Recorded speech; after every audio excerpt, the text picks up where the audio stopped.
bom dia, ou boa tarde, ou boa noite. Seja bem-vindo ao Amada pelo Senhor. E no vídeo de hoje nós vamos continuar a leitura do livro de Gênesis. No vídeo anterior nós lemos o capítulo 1 e nesse vídeo nós vamos ler o capítulo 2.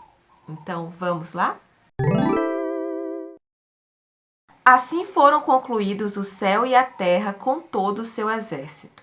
No sétimo dia, Deus terminou todo o seu trabalho, e no sétimo dia, ele descansou de todo o seu trabalho. Deus então abençoou e santificou o sétimo dia, porque foi nesse dia que Deus descansou de todo o seu trabalho como Criador. Então, Deus criou tudo e nós, humanos, em 6 dias. E no sétimo dia ele descansou. Nisso a gente vê a importância do descanso, porque até Deus descansou. Então é muito importante que a gente também pare e descanse quando for necessário descansar. A humanidade é o centro da criação. Quando Javé, Deus, fez a terra e o céu, ainda não havia na terra nenhuma planta do campo, pois no campo ainda não havia brotado nenhuma erva.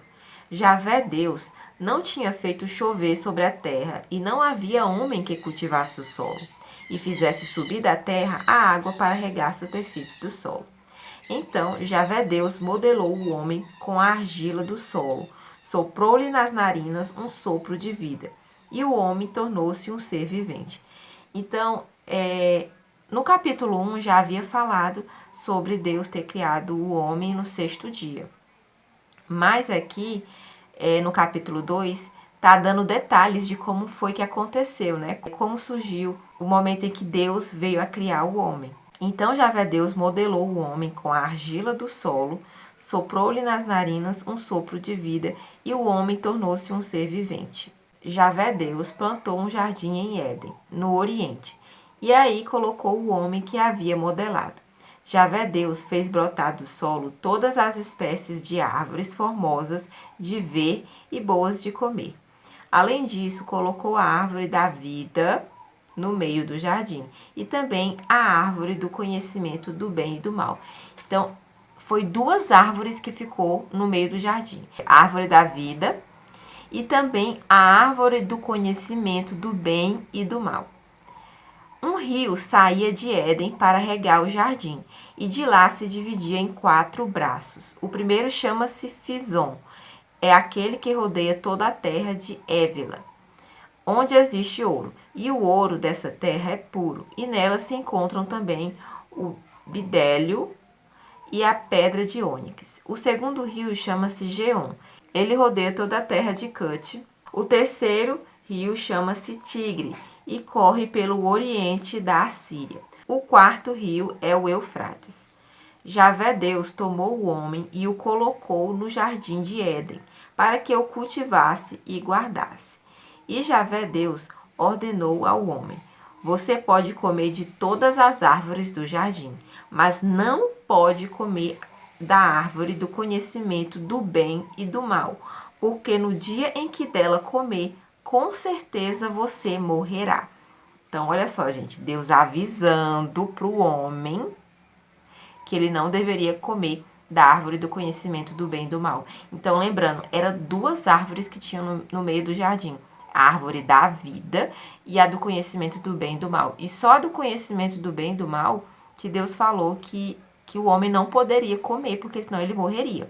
Então, ele avisou, né? Javé Deus disse: não é bom que o homem esteja sozinho. Vou fazer para ele uma auxiliar que lhe seja semelhante.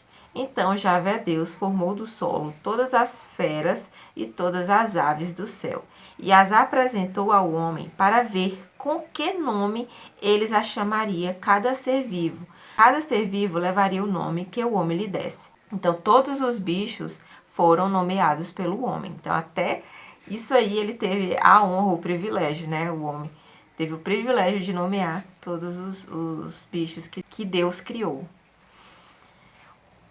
O homem deu então o nome a todos os animais, às aves do céu e a todas as feras. Mas o homem não encontrou um auxiliar que lhe fosse semelhante. Então Javé Deus fez cair um torpor sobre o homem e ele dormiu. Tomou então uma costela do homem e no lugar fez crescer carne. Depois da costela que tinha tirado do homem, Javé Deus modelou uma mulher e apresentou-a para o homem. Então o homem exclamou: Esta sim é osso dos meus ossos e carne da minha carne. Ela será chamada mulher, porque foi tirada do homem. Por isso, um homem deixa seu pai e sua mãe e se une à sua mulher, e eles dois se tornam uma só carne. Ora, o homem e sua mulher estavam nus, porém não tinham vergonha. Então, nesses últimos versículos do capítulo 2, Deus cria a mulher a partir do homem e a mulher se torna uma auxiliar do homem. E aqui no finalzinho, o homem fala, né? Por isso um homem deixa seu pai e sua mãe e se une à sua mulher, e eles dois se tornam uma só carne. Referenciando o casamento, acredito eu. Eu entendi dessa maneira, né? Referenciando o casamento, a união entre o homem e a mulher. Então, gente, no capítulo 2, nós vemos como foi, né, em detalhes, quando Deus veio a criar o homem. Deus modelou o homem e fez ele diferente, né, de todos os outros bichos, de todos os outros animais. Iria dominar sobre os outros bichos.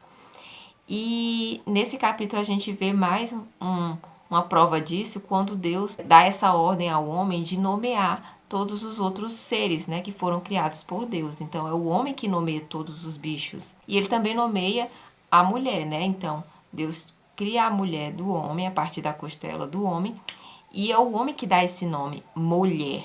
E também é muito interessante a gente perceber que Deus fala para o homem sobre a árvore do conhecimento do bem e do mal e fala também sobre a árvore da vida. Só que Deus não fala que a árvore da vida ele não pode comer, o fruto da árvore da vida. Ele só não pode comer da árvore do conhecimento do bem e do mal, que é aquela em que a serpente vai lá depois, né, que eu acredito que seja no capítulo 3, provocar a mulher para que ela coma. Então, a árvore da vida, ele podia comer da árvore da vida, não da árvore do conhecimento do bem e do mal. Percebam que Deus avisou, podia comer de todas as frutas que tinha ali, menos dessa do conhecimento do bem e do mal. Então, o que eu aprendo com esse capítulo, gente, mais uma vez, é a grandiosidade de Deus, né? Como Deus criou tudo com tanto amor, com tanto capricho e nos amou, né? Nos amou, nos colocou o homem ali para dominar sobre todos os seres. Também vejo nesse capítulo a importância do descanso, porque até Deus descansou após toda a sua criação. E vejo também sobre a união do homem e da mulher, que é lá dita pelo homem no final, né? Eu acredito que aquilo ali foi uma referência ao casamento, aquilo dito pelo homem. Então, esse foi o capítulo 2 do vídeo de hoje. Se você quiser acrescentar mais comentários a esse capítulo, por favor, fique à vontade nos comentários. Então, esse foi o vídeo. Até o próximo vídeo. Beijo!